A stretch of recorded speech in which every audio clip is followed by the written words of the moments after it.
цврсти гаранции и од Бугарија и од Европската Унија дека Бугарија нема да условува со нови барања надвор од она што ќе биде договорено во преговарачката рамка и билатералниот протокол кој се уште не е усогласен со Бугарија.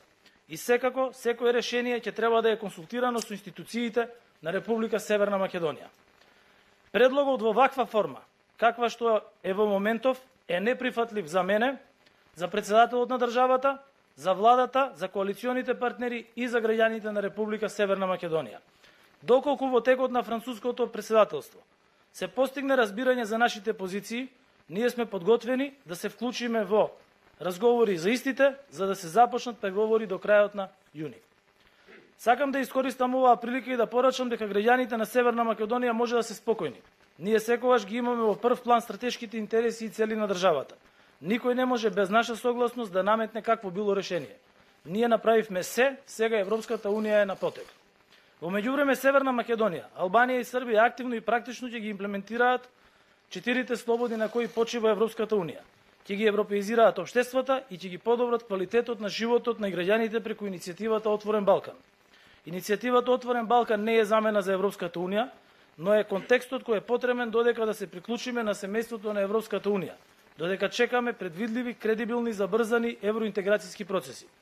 Денес воедно ја слушнавме иницијативата на председателот Макрон за воспоставување на Европска политичка заедница како платформа за стратешки политички диалог и одлуки кои се важни за целиот европски континент. Оваа иницијатива ја поздравуваме и сметаме дека е важно да се воспостави токму во овој момент. Но би сакале да видиме како ќе функционира и кои се конкретните цели. Која било иницијатива од овој карактер не смее да биде замена за полноправно членство во Европската Унија. Би сакал да заклучам со следново. Сите 27 лидери, 27 нации, 27 земји кои се приклучија на Унијата, сите се приклучија гордо со сите различности и со целосна почит за своите и за туѓите културни, лингвистички и историски различности. Ништо од ова не било проблематизирано на европскиот пат. Тоа е она што и ние го посекуваме. Ништо повеќе и ништо помалку. Почит за лингвистичкиот, етничкиот, културниот и историскиот идентитет на мојот народ. И да се приклучиме кон Унијата гордо, заедно со сите членови на Европската Унија, заедно со сите народи, членки на Европската Унија и секако исполнувајќи ги сите критериуми за членство. Ви благодарам. Yeah, but Prime Minister Kovacevski said he will read in English. In English, yes. There is no translation. Yeah, we yeah. can continue in English now. Yeah. So I can do it in English because there is no translation. Yes. Yes. Distinguished representatives of the media, dear colleagues, President Vučić and Prime Minister Rama, dear citizens, as today's European Union Summit for the Western Balkans, we discussed the open issues of national and regional interest in the Western Balkans in the context of the recent geostrategic challenges. The Russian aggression on Ukraine is a threat to all countries in the region, and in this context, European Union enlargement to the Western Balkans should be seen as a necessity, but also an investment in the security of the European Union. Given the circumstances we are in at today's summit, I expressed my government and my people's dissatisfaction with the dynamics of the accession process and the start of the negotiations. North Macedonia has been a candidate member for also almost 18 years. We signed the Stabilization and Association Agreement exactly 21 years ago. In March 2020, the European Council made a decision for an unconditional start of negotiations between North Macedonia and the European Union. But here we are today, and the negotiations have not started yet. I will be straightforward. What has happened now is a serious problem and serious blow to the credibility of the European Union. We are wasting precious time, which we do not have at our disposal. I am stating now that my country, North Macedonia, and Republic of Albania, but also the region, we can't be stuck in this situation because a single country simply fails to coordinate and ensure the unblocking of the European path for us. We must not allow bilateral issues to become a multilateral problem. North Macedonia is a country that is widely recognized as a country that manages through open dialogue to resolve burning and difficult issues. We are recognized as a country that is committed to finding mutually acceptable solutions based on European values and the dignity of its citizens. With the same idea, we entered the negotiation process with Bulgaria, with honesty and desire to set the same on the European values. Months ago, we insisted on devoting our time and attention to the future and finding a solution that would unblock the accession process for both North Macedonia and Albania. Bulgaria, on the other hand, has decided to go back to the past and reimpose a blockade that does not benefit anyone, except for certain third parties who will have open ground to fill the gaps that will inevitably be opened by such reckless steps, which is extremely important from a geostrategic point of view. North Macedonia has done a lot so far. We have made very difficult decisions. We are strongly dedicated to reforms at home in order to Europeanize our society. It is time for the European Union to fulfill its promises before giving new ones. As for the French proposal, I would like first to thank President Macron for his commitment and for his efforts to find a solution. In this dynamic process of working with the French presidency, we have announced our positions and our red lines. Thus, in the context, I would like to reaffirm that a proposal that is acceptable to us should guarantee the following key elements: pure formulation of the Macedonian language in the negotiating framework and clear protection of the Macedonian identity.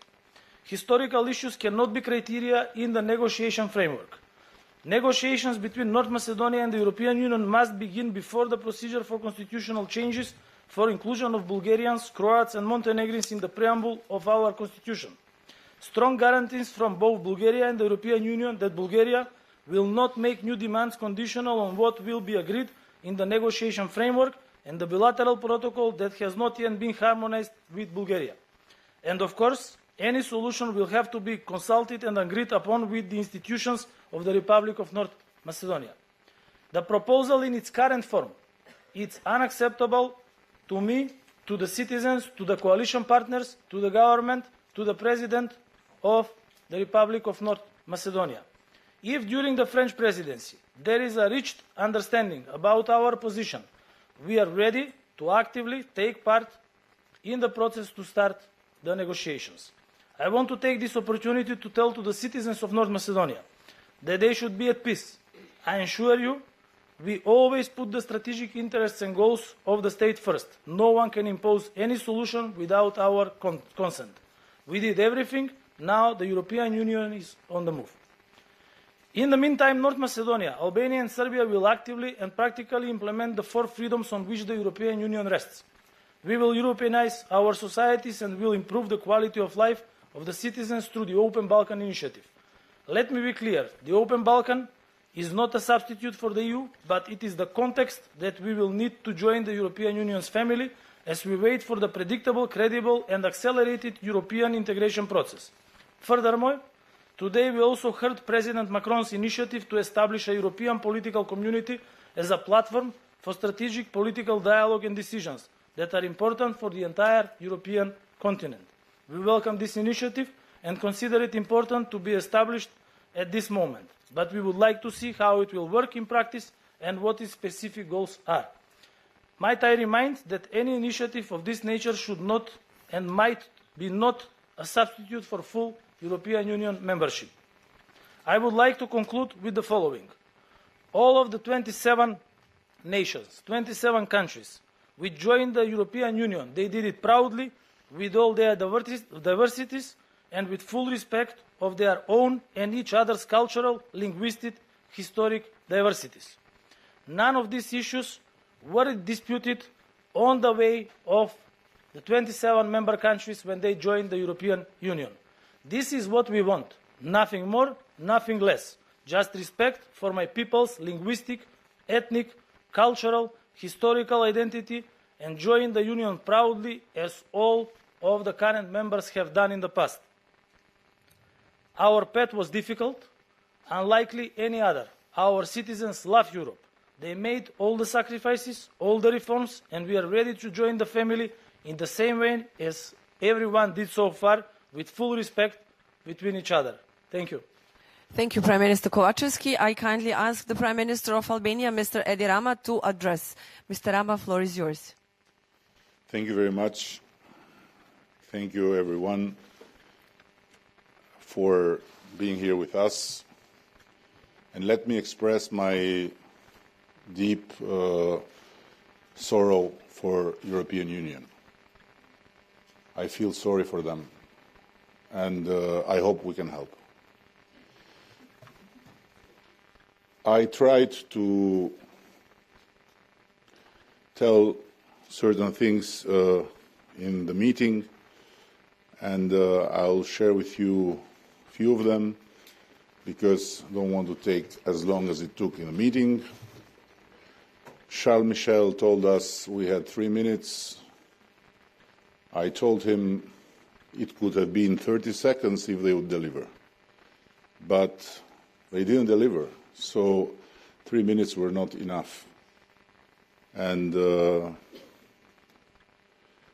I told them that it feels good and bad to be with them.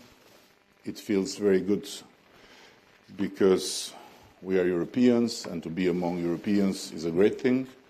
But it feels bad because we still can't be here as Europeans, but as guests in a divided house.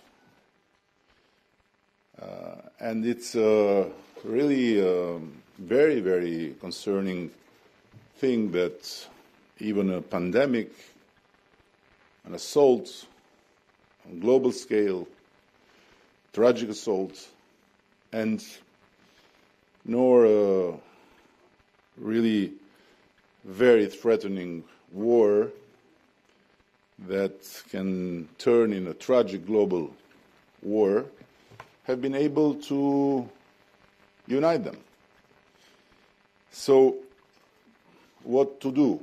Of course, we have a lot to do, and on one hand, I think we have, and we did already, to support the idea of the French President, Emmanuel Macron, for morally desirable, politically wise and strategically important goal, this new European political community. And while we will continue, of course, in our membership path, hoping that in the next century we will be members, and of course facing one Bulgaria here, another Bulgaria there, a third Bulgaria in the way, we would very, very much appreciate if this new political community of Europe comes to place, to be all together in a single house, as a single family. No problem if we are divided in different floors, but at least in the living room we stay together. Not like this. Secondly, of course, the main topic was North Macedonia. It was once upon a time Macedonia, just to remember, or Fyrom, as our Greek brothers would say. Then 17 years later, is still waiting as a candidate to open accession talks. Changed even the name. Didn't make any difference. Imagine France changing the name to become member of EU, or Italy. They changed even the name. Albania is waiting since 8 years now. And I had to win a third term to continue to look for starting accession talks. And it was very, very much important to say the truth, that the reason, it's not simply Bulgaria. Let's say the truth. Bulgaria is a disgrace, but it's not simply Bulgaria. The reason is the crooked spirit of the enlargement. It's totally crooked spirit. And Bulgaria is its most stunning expression. The enlargement spirit has gone from a shared vision of an entire community to the kidnapping vehicle of individual member states. You know, and we have seen every time there is something happening in a member state, immediately this vehicle is put in motion. So this Bulgarian affair is a disgrace. A NATO country kidnapping 2 other NATO countries, while in the backyard of Europe there is a war, and under the watch of 26 countries that are totally impotent altogether. And then they say, and I'm saying what I told them, that Vladimir Putin is very sick. Well, Vladimir Putin may be very sick or may be very well, but for sure this place here is not looking very healthy. Okay? So the Russian aggressor of Ukraine is receiving extra generous and unsolicited help from a NATO country, Bulgaria, to destabilize another NATO country, North Macedonia, and to lead further the resentment, the discontent in a neighborhood like ours, which is really a weak chain in all this situation. So we are not going to wait for Godot, of course, and I have told it before. I was so sorry for some optimist people yesterday that started to tweet, "Oh, we are there. Oh, it's no." And I didn't come here with the idea that something would happen. No. In Godot, it's very clear.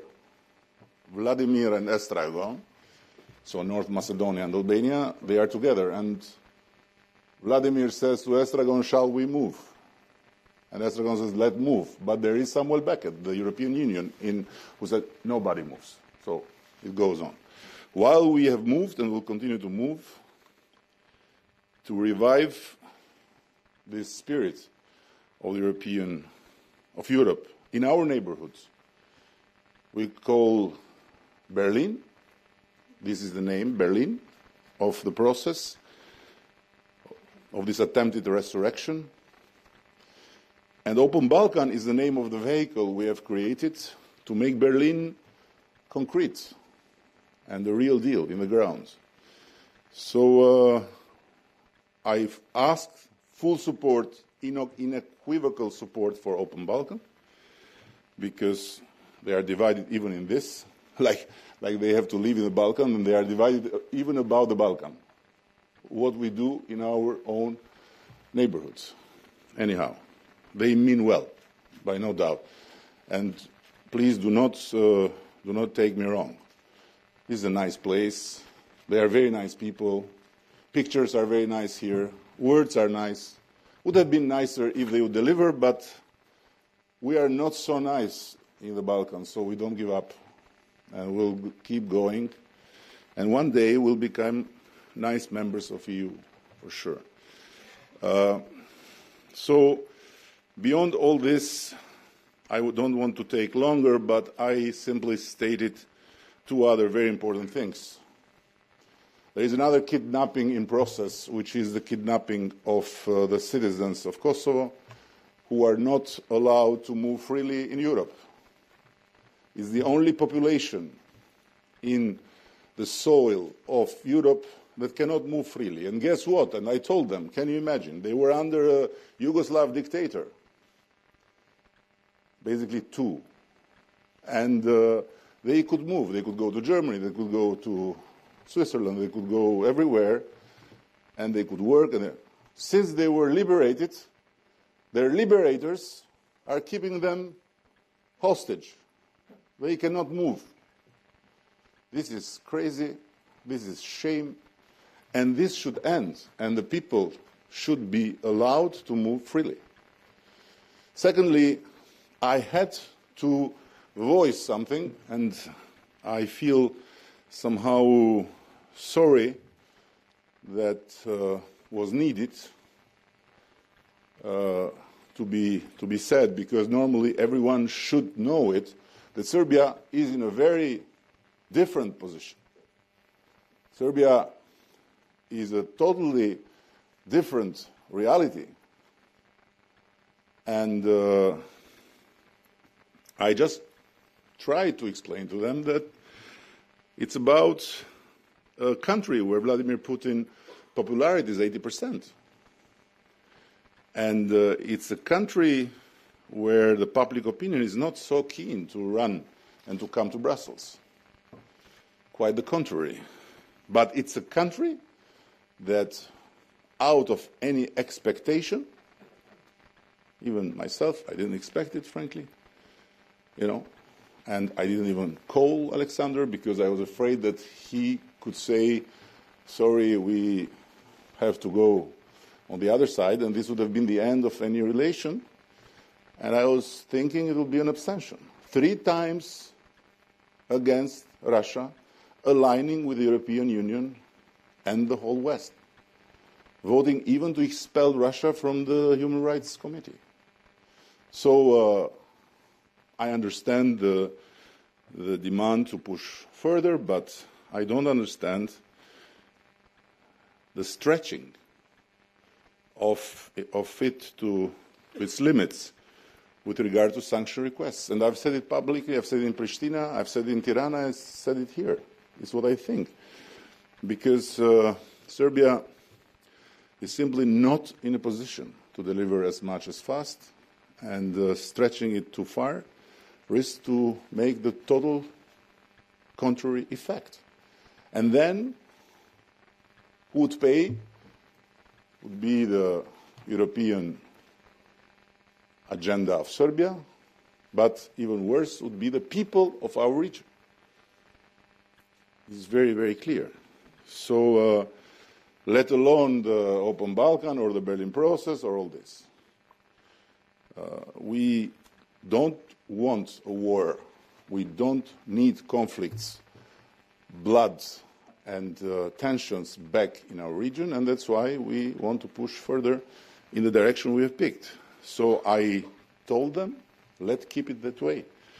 And there are many blows they have to deal with, so they should not help another blow. And that's it. This is what I believe. So to conclude, my last appeal to them was, don't let that faith.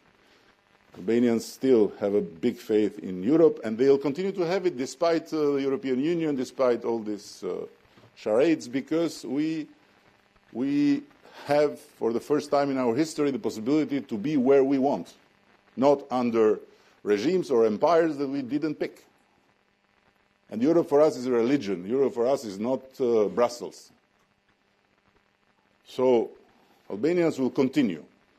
But also in the Western Balkans, there is a lot of European, North Macedonia and so on. So, and my, let's say, begging to them was, please, don't let EU become like the congregation of priests that were discussing the sex of the angels while the walls of Constantinople were falling apart. We know how it went. Thank you very much. Thank you, Prime Minister Rama. I kindly ask the President of the Republic of Serbia, Mr. Aleksandar Vučić, to address. President, the floor is yours. Thank you very much. First of all, thank you for coming here to our joint press conference, and of course, Dimitar and Adi, they were speaking on behalf of themselves, and I'll do the same, but we do understand each other, and today Serbia was very supportive to opening of negotiation process with North Macedonia and Albania, and as many countries were, but actually, once again, nothing happened. I believe that our friends from Skopje and Tirana deserved to get that opening of negotiating process, and I believe that they're going to get it as soon as possible. And it's not just a formal demand, request, plea.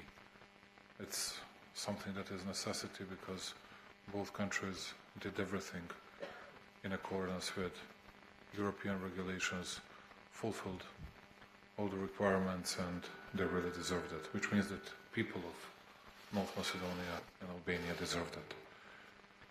I have to say something in a more optimistic way and something that will confirm our EU path, which means that if you do an analysis of our cooperation with the European Union, you can see that, let's say, in the first 4 months, Serbia has increased its trade turnover, its trade exchange with the European Union for, you wouldn't believe it, almost more than 30%, which means that we're going to reach this year 40 billion euros, which is not that small amount even for such a big economic power as it European Union is.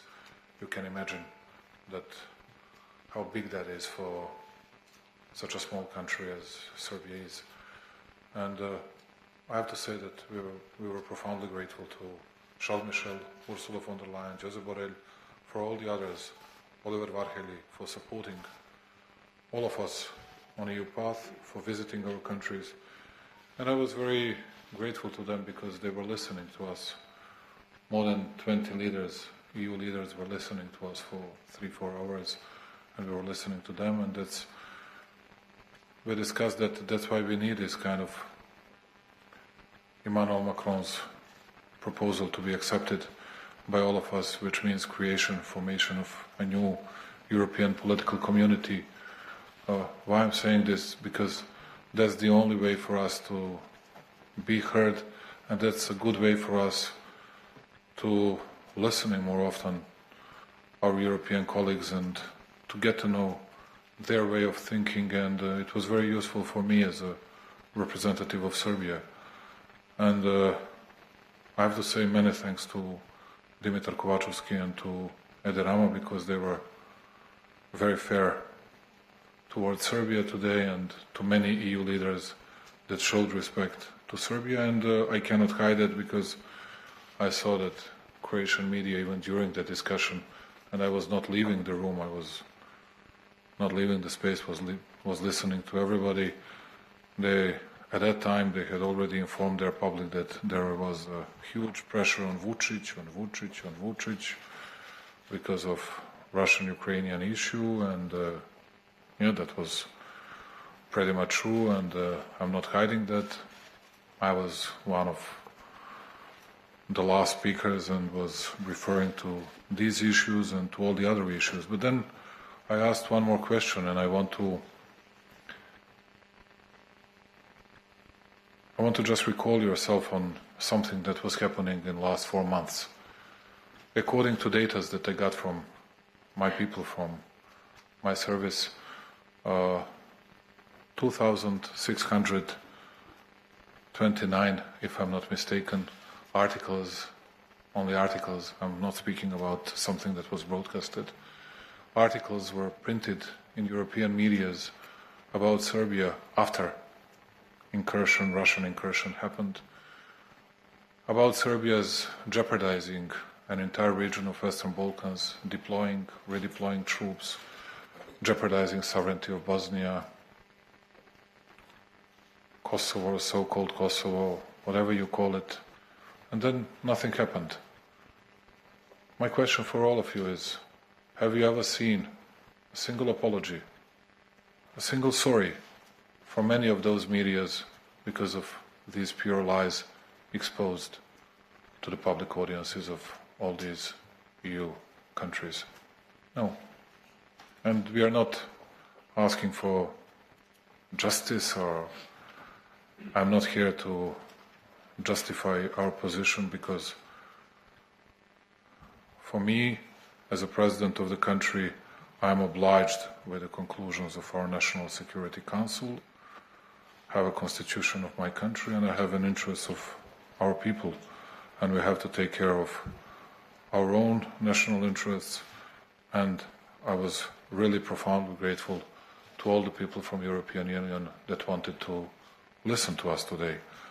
And I believe that together with this European political community, which might be very important and very good thing for us, I believe that we'll be able to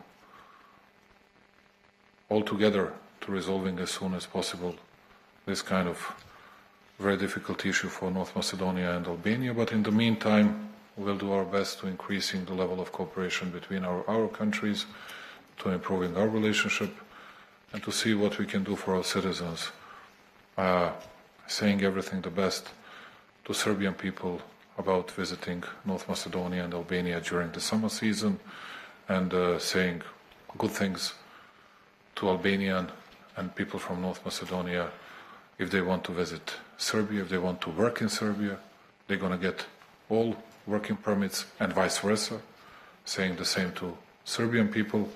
This is an open Balkan initiative which we are very proud of, and I had to say today that it was not the idea of any other people apart from us. Three of us. It was Zoran Zaev at that time instead of Dimitar Kovacevski, but three of us came to that idea. That was our idea. We wanted to start taking care of ourselves, of our own region, doing something good for us, for our people, taking care of the neighbors. That was the idea. And we heard in the meantime, one of them was saying it was Orban's idea. And Orban was present today, I was mentioning that. We didn't even speak to Orban about it. Then someone was saying it was Putin's idea. I have never spoken to Putin about it. Why someone needed that?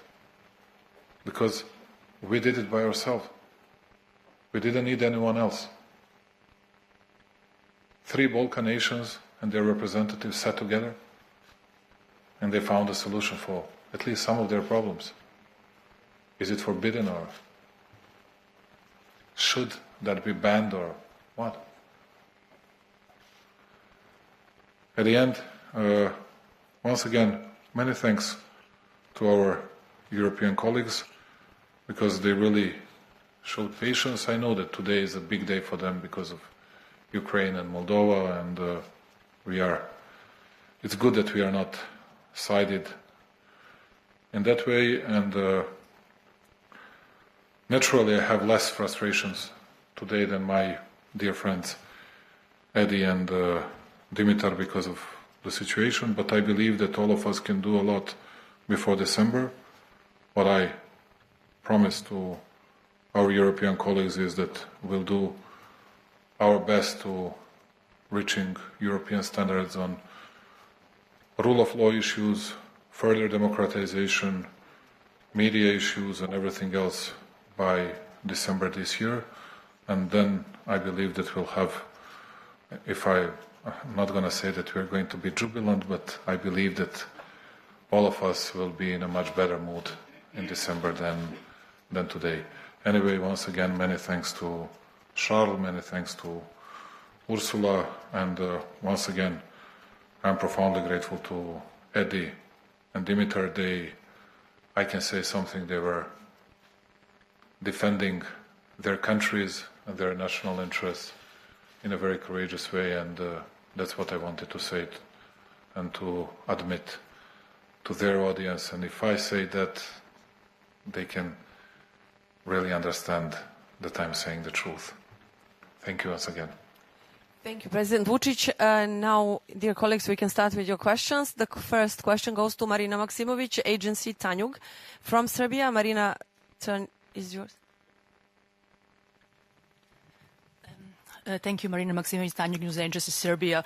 So, President Vučić, we heard today from EU officials that today is the day of the historic decisions for EU, but also we heard that the Western Balkans is the priority for EU. Were there any concrete historic or concrete decisions regarding the Western Balkans today, and what is actually the message that we can understand and that we can send to Western Balkans from Brussels today? And were there any, you said that you didn't ask for justice, but were there any concrete message that you sent to European Union? And on the other question for Prime Minister Rama, you said that you feel sorry for EU, but are you disappointed or the situation is past disappointed? Thank you. She's Serbian, you have to ask first. It's okay. It's okay.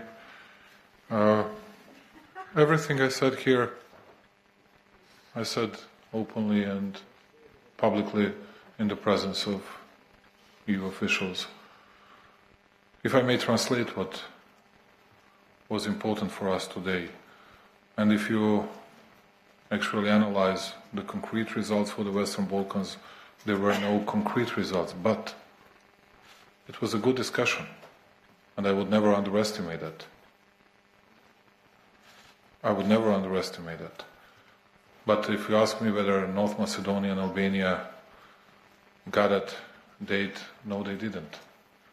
Whether Pristina got it visa liberalization, no, they didn't. Whether Bosnia got it candidate status, no, they didn't get it. It's speaking, of course, we were very much criticized by many member states because of Russia-Ukrainian issue and sanctions. And that's it.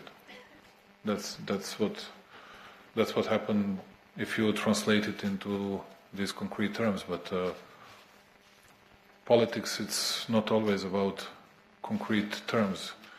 At the end, it's all about results. But before that, it's about creating atmosphere. It's about discussing the issues. It's about listening to each other. It's about building trust and confidence. And from that point of view, I believe it was an important meeting. It was a good summit. That's what I can say. Thank you. So I have to correct your president, as I did with the Prime Minister of Croatia, because he said the same, that I was frustrated. And I told him that I'm not. I simply feel sorry for you. And of course, in that regard, I'm frustrated. Frustrated for the European Union. And it's not a secret that I care more about the European Union than Alexander. So, you know, in Albania, Albanians are religiously attached to the European Union. So watching this European Union be incapable to liberate two hostages, like Albania and North Macedonia, from Bulgaria, it doesn't make a good impression. And in this regard, yes, it was a historic day. But historic in the negative sense. As far as the Western Balkans are concerned. Of course, they had the most wonderful words for us. Congratulations, and they all, to be very frank and to be absolutely respectful to them, they all said that they felt really bad that they couldn't deliver. They said it. And some with more emphasis, some with less, but I didn't hear no one of them that would not say that they felt bad about the European Union, not about us. Okay, so on the other hand, we will going to continue. There is no doubt. I think I told you in Ohrid that in the beginning, some years ago, the dates of the Council of Europe, of the European Council, sorry, they are becoming more and more similar, became more important than the date of my birthday. Because it was always June, end of June, and my birthday is Independence Day. And I found my independence finally to not think anymore when these people meet. They are really nice people, and we are very happy to be here with them, for sure, socializing with them. But at the end of the day, they have a big problem. They have a much bigger problem than us, by the way, because they have to have much bigger responsibilities. So no, I simply think that we're going to get there, for sure. Hopefully before the next century, but in the next century, for sure. The thing is to do our job, to continue make our reforms, to continue being in the position that they say it's our fault, meaning their fault, not our fault. This is what we can do. And to make our countries, and I talk about Albania now, a country where people feel good and feel like in a EU standard nation. Okay? This is my take on this. I didn't expect anything else, believe me, anything else than what I got here. Anything else. 100%. No surprise. Nothing. He had some hope yesterday. But I warned him about that hope. That was too much. The thing is that I have it written, so read the tweet, and don't read in Serbian propaganda, but read in English. Okay? Thank you. I didn't understand that strange language. It's what I say to them when they speak together. It's a very strange language they speak, and that's why they all fight about that language, you know. For us, it's one language. Nobody claims that knows anything about our language, and we can't claim that we have anything to do with the other languages. They have this strange language, and there are so many countries, and who is who, and who is older, and who is nicer, who is wiser. So it's going to take a long time. I'm looking forward when Croatia will have to say about Serbia what are other things. Become our Bulgaria. So, anyhow. This is just a joke, and I hope that it will not happen like with the stupid Macedonian opposition, okay? That took what I said about the Western Bulgaria like an insult. No, and the video was cut because I said future Western Bulgaria Prime Minister and then future Eastern Albania Prime Minister, because they are asking from this country to make all the efforts. They changed the name. So, but this was to say something not very nice about Bulgaria and about EU, not about North Macedonia. But when you are a stupid opposition, you are doomed to stay in opposition. So they are good there, and maybe they find some wisdom in the way. Thank you. The second question goes to Tanya Milevsky, MIA agency from Macedonia. Tanya, floor is yours. From North Macedonia. North Macedonia, sorry. From MIA, the National Agency of North Macedonia. I will ask first a question in Macedonian to the Macedonian Prime Minister, and then in English to all three of you. Премиере, дали може да ни кажете малку повеќе детали за атмосферата на состанокот, како реагира другите премиери, дали добивте поддршка од вашите партнери од регионот, но и од Европската унија, можеби дали можете да кажете кои партнери од Европската унија ве поддржаа во опозицијата, црвените линии што ги да дадете гаранција дека нема да се променат, дека ќе стоите цврсто, нема низ мала врата да влезат во даден момент за 6 месеци, година, дена и така натаму. И би сакала коментар за твитот на еврокомесарот Вархеји денеска, кој што рече дека сите барања на Бугарија се влезени во преговарачкиот процес. Би сакала да го искоментирате тоа. And then a question to all three of you. Is it now time... I will answer in English. I don't know, you do whatever you want. I would like to know, in terms of regional cooperation, is it now time to take it in a more proactive, more serious, more committed way, all three of you, and make more effort, include Kosovo, of course, and maybe Montenegro in open Balkan, and really make it a truly regional cooperation. I know there are difficulties. And finally, as journalists, we have been humiliated by the EU leaders. Today, we were supposed to have a press conference with Mr. Michel, Macron, and von der Leyen, who at the last moment cancelled it. Why do you think they did that? They had nothing to say to us? Thank you. I think they were very intelligent to not make a press conference. It shows that who they are. They are really and this is really I mean it. They are really people that feel bad, very bad, about what's happening. And these people you mentioned, they have done all the efforts, but there is something crooked in the mechanism of the European Union. So sorry, Mr. President.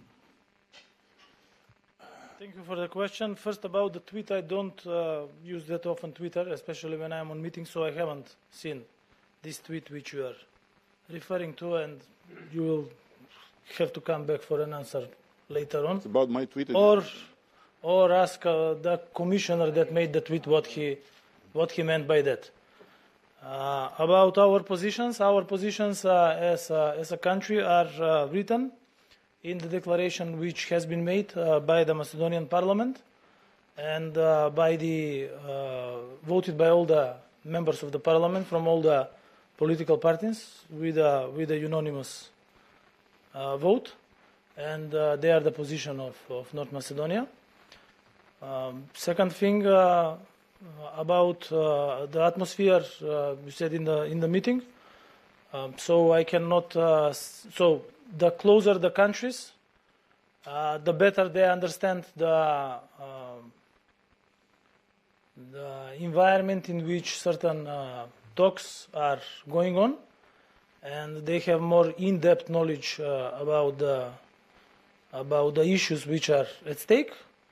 But I must say that the discussion was constructive, with let's say possibility that in the future there will be more understanding, and that the enlargement process will be purely based will be purely merit-based process as it is written, and that bilateral issues will not be a matter of multilateral integration. Thank you. And one more thing, because you are asking about the positions, about future and so on, so we noticed that there was a big hysteria in North Macedonia, and especially I am very much surprised that people who call themselves experts, that they know how European integration processes go, actually were making the biggest hysteria in the country, as it came out that they do not even understand how proposals are drafted, how proposals are communicated, and how they are shared between member countries and candidate countries. So either they were doing this because they have false diplomas, either they were doing this because of some other interests, and I hope these are not interests of third-party countries. Thank you. I'll be as brief as it is possible, and I have finished my elections, to tell you the truth. And will not mention the opposition. And I believe that the future is in our hands. If we do a lot, if we work hard, and if we're gonna start connecting and integrating with each other, if we're gonna really secure the free flow of goods, services, people, and capital, that will mean a lot to our countries, and that will mean a lot to our people. That's what we need to do. We need to speed up all the processes. We need to work harder. We need to be, and I dare to say, more dedicated, even devoted, if we want to see the concrete, tangible results in the future. And then I had a long discussion today with the French president almost. It lasted for almost 1 hour, and with Austrian Prime Minister. And I believe that Western Balkan really has European future, but the issue is that, of course, there is a lot to be done by us, but this what happened to North Macedonia and Albania was really not fair. It was not fair to them at all. And I just hope that all of us will be able to overcome these difficulties, but in the meantime, we cannot weep, we cannot cry out, because even if everybody will hear them or will hear us, it will change nothing. We need to work, we need to carry on changing ourselves and creating better environment for the better living standard, for the improvement of all necessary issues, including justice and judiciary, democratization, rule of law issues, and all the others. Thank you. Thank you. We go. She asked about the regional cooperation, and you mentioned, you used the word, will it become truly regional cooperation? Yes. And I want to tell you that the Open Balkans is the first truly functioning regional cooperation mechanism. And why I say this?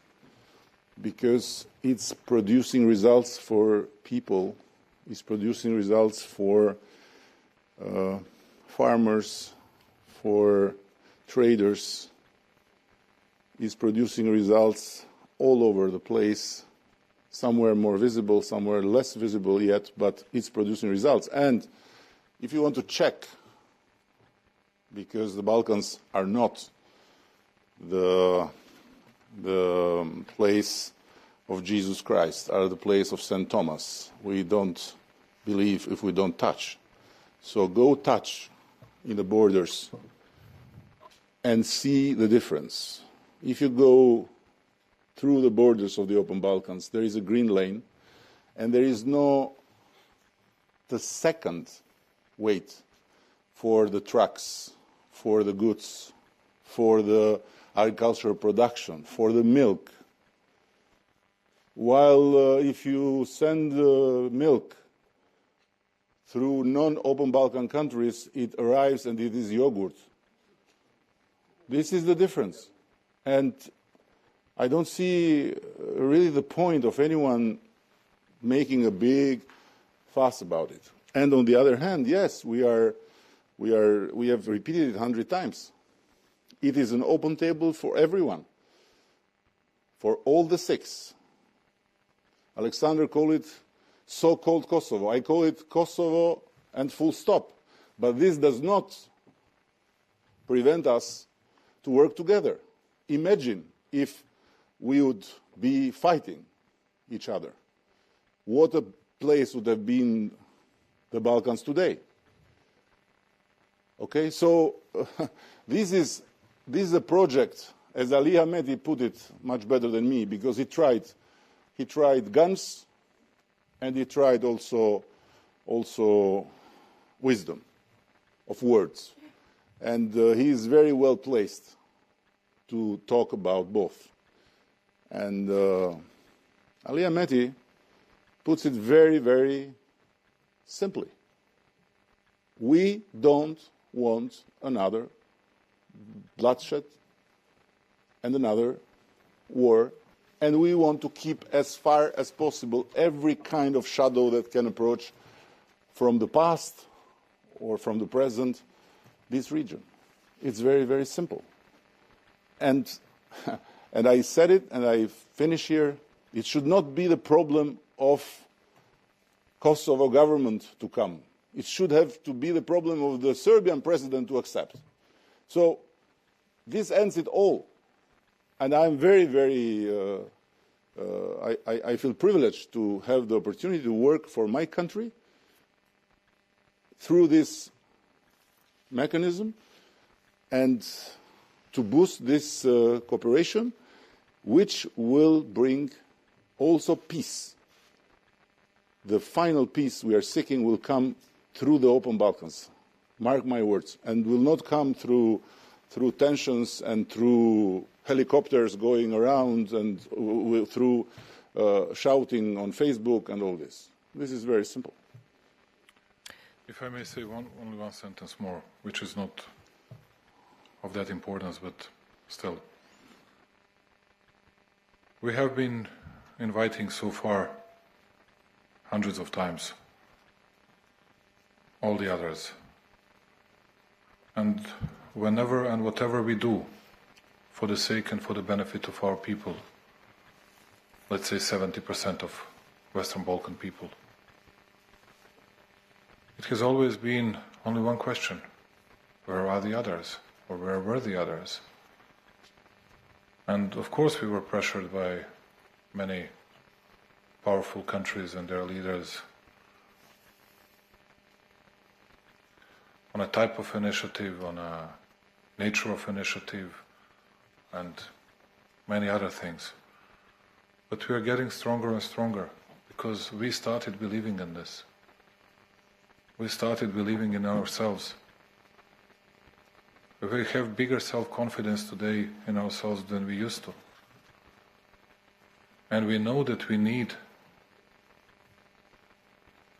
to maintain peace and tranquility in the region. That's what all of us need, that's what all of us know. Just take a look on one day of fighting in Ukraine today. You want to see that again in the Balkans? I don't. Just please, that's my big plea for you from Skopje. Don't underestimate that. Don't just underestimate our initiative because it brings two nations. There is something, because there are people from the West here in this room. You know, Serbian or let's say Yugoslav Albanian leader met each other in 1946. We needed 70 years to meet each other after that, 7-0. After Edi Rama and myself made his first meeting, it was like quarreling, arguing all the time. Now, as you can see, we can discuss everything, we can cooperate in a very proper way, but this is not something that is good for two of us. This is something that is very good for our people, for our nations. That's what we believe in, and no one can break it. We can't say that he recruited me. That's why we are working so well, because I'm a Serbian asset, you know, as everyone knows, in Albanian territories. And it's okay, no problem. Thank you. We go to Elemon Delame, Clan TV from Albania. Elemon Is there any journalist from Bulgaria or no? No. Huh? No, we have another French There's journalist. No one from, no, Albania, so Albania and then France. Okay. And this is it. Okay, I know, I wished I had, anyway. Dy arsye në fakt. E para mos keq interpretohem nga propaganda serbe, edhe e dyta sot ndjem më sigurt në shqip pas refuzimit në anglisht që morëm sërish. Zoti Rama, ju e prekët pak, por desha t'ishit më specifik. Po thoni që është një justifikim, vetoja bullgare për Bashkimin Evropian ka një nxitje për të vendosur nga Bullgaria kjo veto për Maqedoninë e Veriut dhe rrjedhimisht për ne, dhe hapi tjetër kush do t'jetë.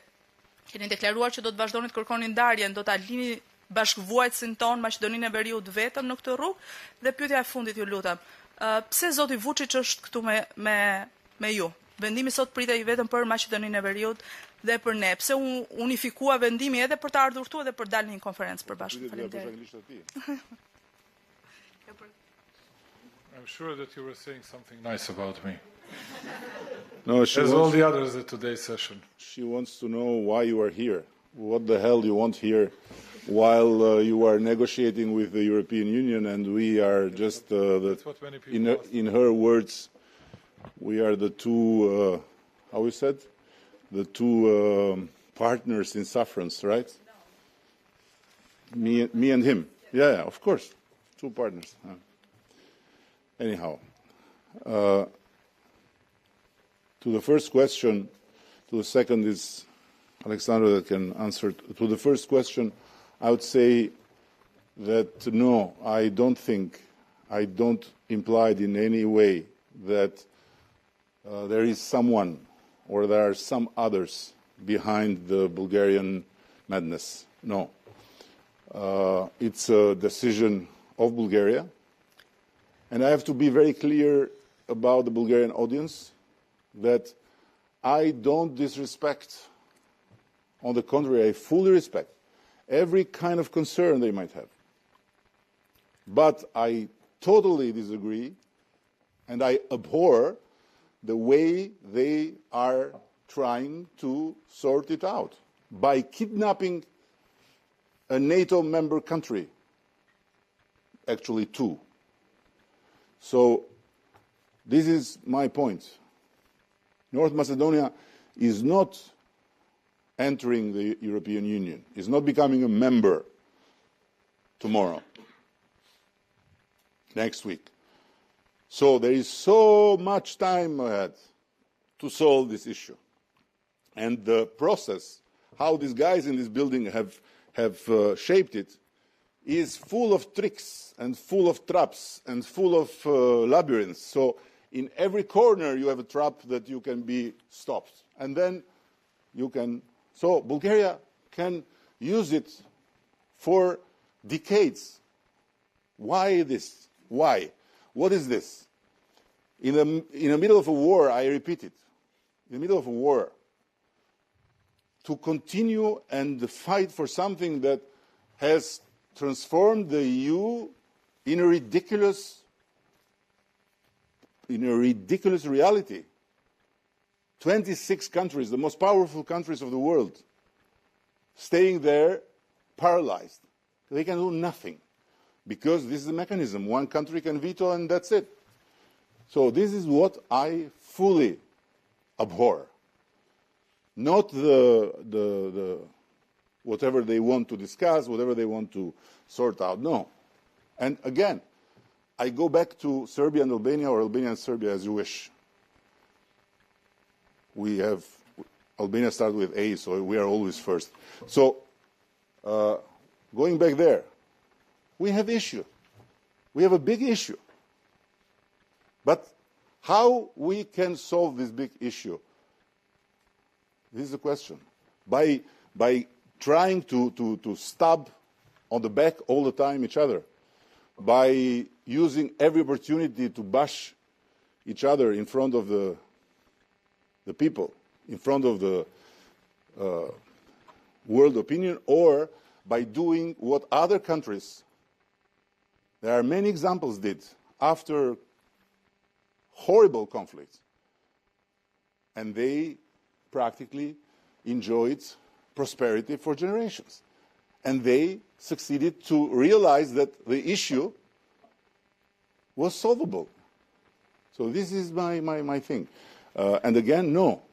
Again, I have to say, all the people Alexander mentioned, from Charles Michel to Emmanuel Macron, to Ursula, to the Commissioner, to Borrell, to Olaf Scholz, to Mario Draghi, I can mention them all. I can't find one that today didn't feel very bad. I can't find one that didn't do. Mark Rutte, you know Mark Rutte, okay? Mark Rutte, he went to Sofia. He pushed, and today he made another of his very brilliant speeches. So I cannot say that there is someone hiding. We have seen in the past, yes, one country says I have a problem and there is another country behind. There is a third country saying, you know, maybe Bulgaria was being behind and not saying anything before. Because from where it came all this big issue out of the blue? I have to remember that it was a moment in time when the problem was Albania for some, for these usual suspects.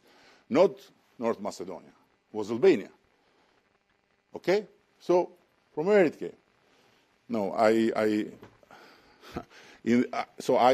am very, very sad about them. Sorry for them. But I cannot say that they were tricking. No. They are genuinely frustrated and they feel genuinely bad. And that's why I think there was not even a press conference. And of course, they have the chance to have another press conference for Ukraine and Moldova, giving them candidate status. But I hope the people of Ukraine will not be over-enthusiastic, because they will have to wait a lot. This is how it is. But it's a good thing. We have gone there. Dimitar couldn't come, but with Dritan Abazovic, we went there to support. Because we support it for everyone. Farimdevic Shum. I would really like to answer you, but I didn't understand the question. Why you are here? Why you are here with us? You are good. You are negotiating already. no, we are together. We are together, and today I was, if I may say, and I believe that my colleagues will agree on this, that it was at least less pleasant experience for me than for two of them, at least today. But anyway, I wanted to show our commitment and our dedication and our support to Albania and North Macedonia, and they wanted to share the same worries together with me, and I can say that they were very helpful to Serbia during that discussion as well. That's how we do, good neighbors, and that's what we do. And that's, it's not a formal obligation of Serbia to be supportive on some issues for Albania or North Macedonia. It's not written in our constitution. But that became something regular, something natural, something that we are even proud of, to be supportive to our neighbors. And, and we'll see during the winter season who's going to be first to be supportive to your countries, and we expect, first and foremost, to get assistance from our neighborly countries. That's what is normal, that's what is fair, that's what is decent and polite behavior.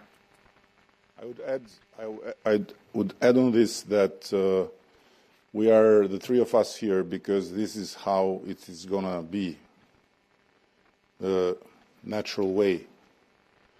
They talk about Western Balkans all the time. And then,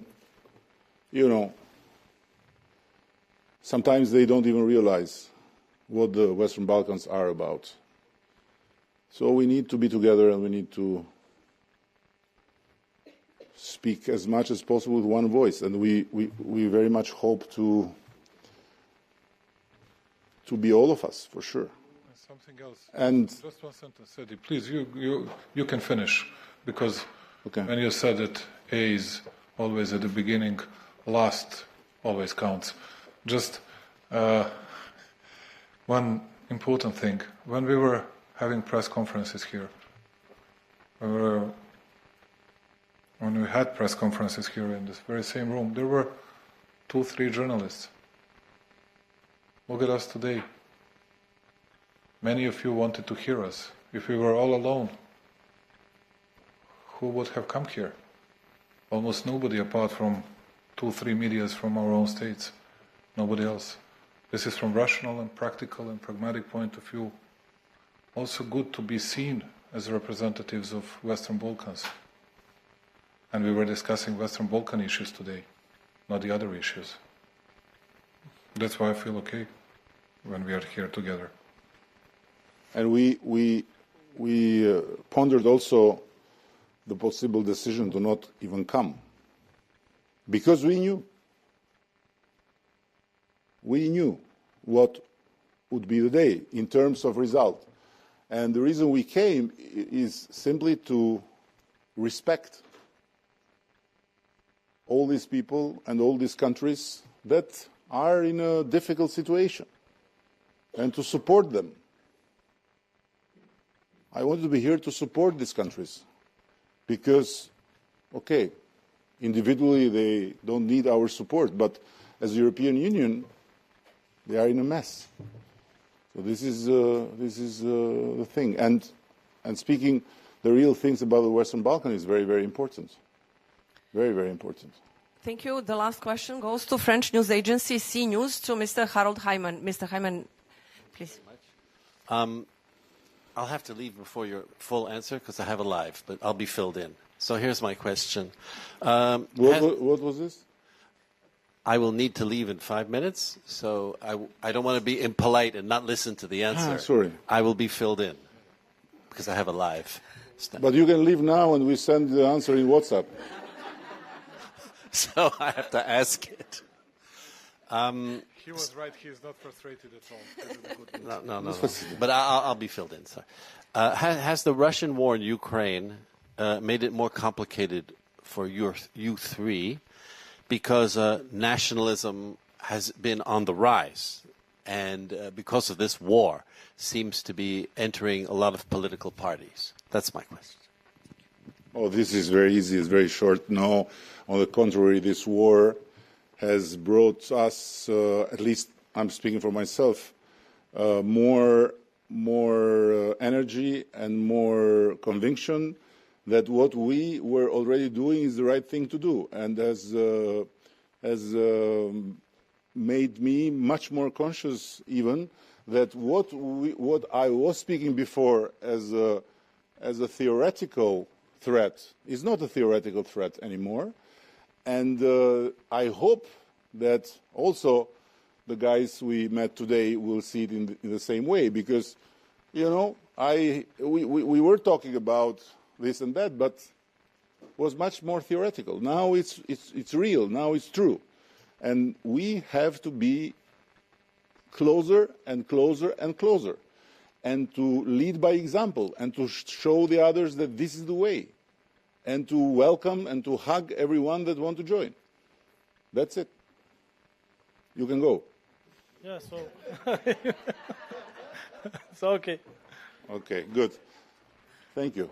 I just believe something differently in this, because it brought a lot of problems to Serbia, but anyway, we'll do our best to resolve it, but we'll have to survive this winter, then we can make all the analysis. You Thank disappointed you me. You'd never answer to a Serbian journalist that would leave the room, and you answered to a French guy. This is not good. Okay. Okay, thank you. Thank you, dear colleagues. Thank you for attending the press conference of the Free Leaders. This is everything for today. Thank you.